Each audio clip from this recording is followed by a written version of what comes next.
फसुल बे बुडी व्या कथावा बुधर व्या बचन साण मारू अला दर बदर थया।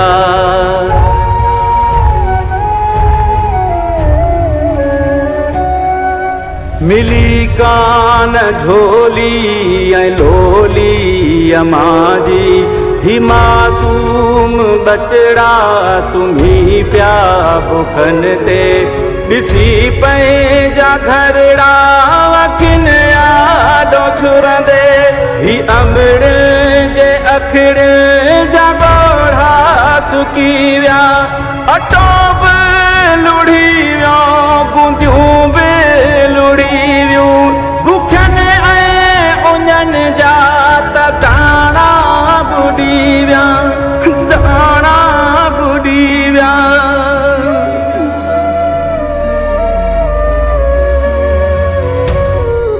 भिटाई असांजा त भाणा बुॾी विया अखियुनि साम्हूं घरड़ा बाणा बुॾी विया अखियुनि साम्हूं घरड़ा बाणा बुॾी विया।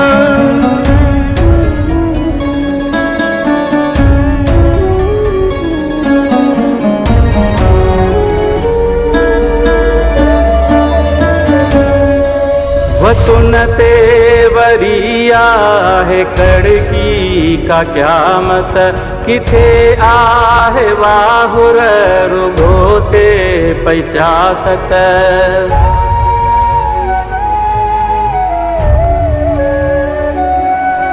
वठी वोट वापस न आयो को मेंबर ही वाठा विढ़न था ती पधरा पवन था गिरेबान झल जे पुछाणो कजे को थलन आसरन ते न थींदो गुज़ारो मिठा रब तुझो ई रुगो सहारो कजा बाज पंहिंजी बोझ मथा का भिटाई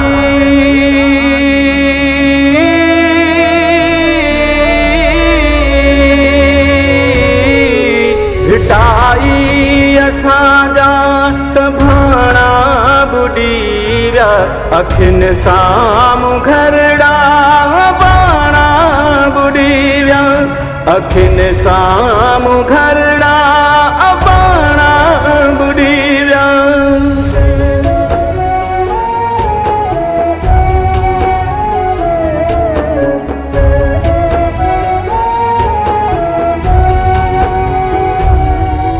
अचो पाण पंहिंजी कंबुड़सी कयूं सभु अचो पाण पंहिंजा थियूं भर जला सभु।